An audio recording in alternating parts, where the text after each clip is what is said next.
Hey, what's happening, everybody? Welcome back to check out another video. Rajay here to take a look at another beer. Actually going to take a look at one from Adelbert's Brewery out of Austin, Texas.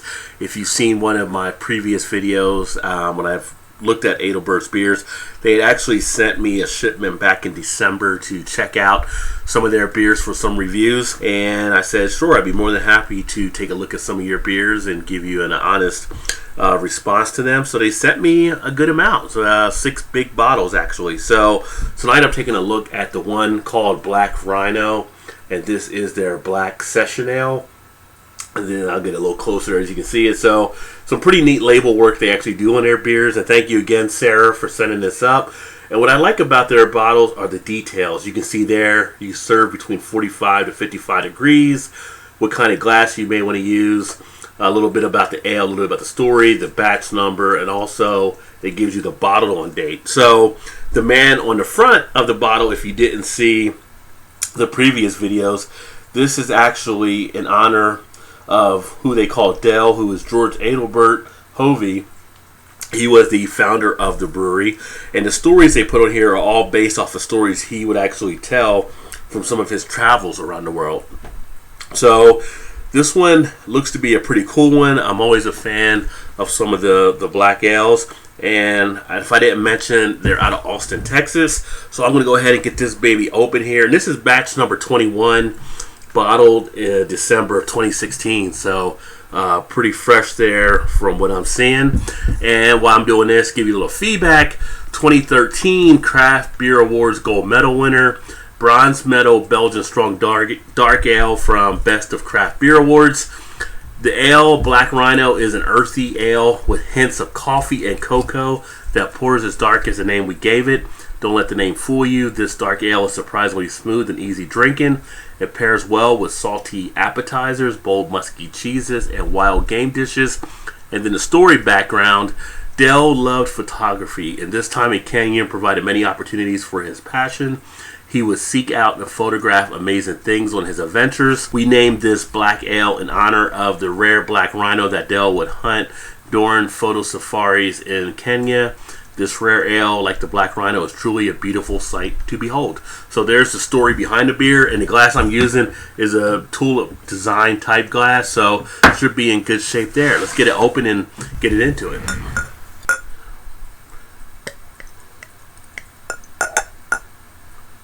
Try not to pour too quickly here. But as you can see, the initial pour came out with a pretty good size head. I'm going to let that die down a little bit and then get some more on top of it. But taking a look at it, it does come out as a pretty much tan mocha colored head. And it's got a nice mix of the bubbles in there from small to a little bit larger. Has some nice foaminess there, but take a look at that body. The body is not totally a jet black body. It's kind of a chestnut brown. You do have some of that tint down around the bottom of it. When I get the light behind it, can't see fully through to the other side, but it does lighten up a little bit down towards the bottom. And really I can see a lot of the carbonation racing up the side, which is pretty neat. I'm not sure if you can really see it as much on there. But on some of the angles you can really catch the carbonation racing up to the head, which is actually pretty nice as well. Let's get some more in the glass there. Don't want to go over. But like I said, I let this sit out for probably about 15-20 minutes or so. So I wanted to try to get it up into that 45 to 55 area. As far as the aroma, I get a nice malt sweetness coming out of this one. Now I didn't see the IBU listed on the website. I didn't see it listed on the bottle as well. I'm going to scroll down a little bit further just to make sure I'm not missing it there. But very malt forward beer.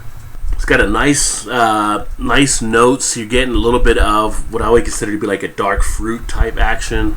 But it's got a distinctive sweetness in there. And I'm starting to get a little bit of what I would say would be some of that cocoa as it starts to warm up a little bit. But the smell is all right. I mean, it's it doesn't come out of the glass as easily as I would like it to, but you can get a good whiff and get some of that out of there. As far as the taste, Carbonation, very lively. Wow. That first sip, I mean, it was just like bubbles galore. Funny thing is, on the back end, it really has a pretty much quick cut. When you go to that swallow, you don't really have anything too active there. There's no harshness on the swallow. So all your like carbonation stuff up front kind of dissolves pretty easily, it seems, when it goes down.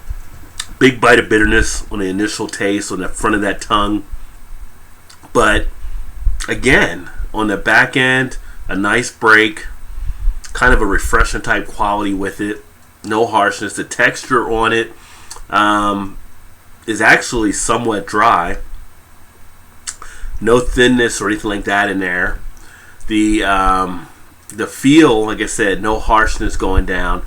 The body is definitely a medium body that I'm getting there. Now, what's being left with me as far as a duration, I'm getting a good average duration on the flavor, but on the tongue, I'm getting that taste of the cocoa as they make mention, and also some of that coffee as they make mention.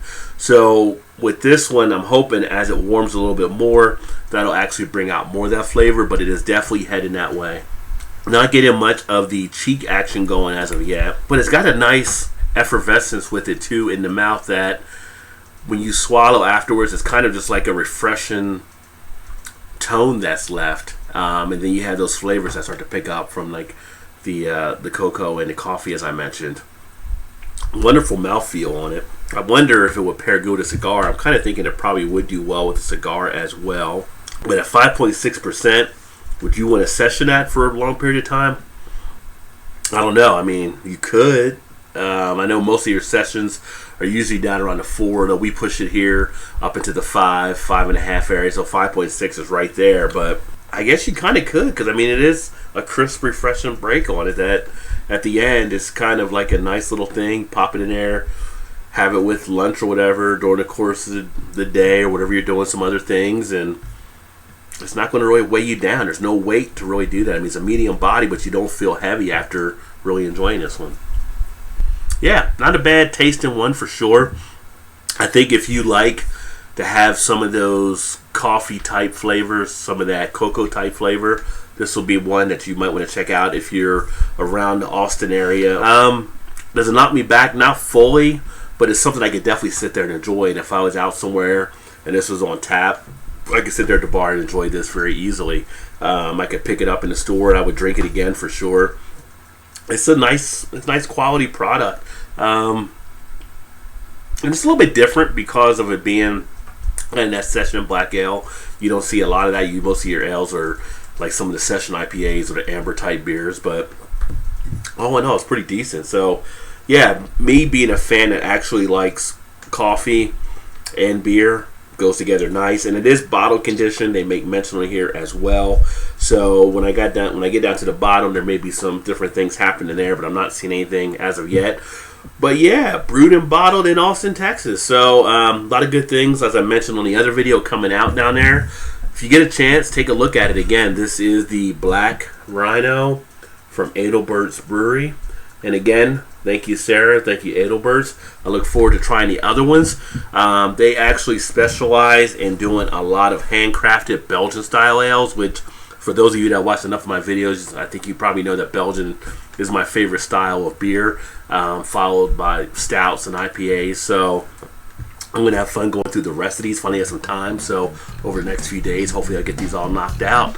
But thanks for swinging by and check out another video. I look forward to catching you in the next one. Keep drinking good craft beers, and cheers.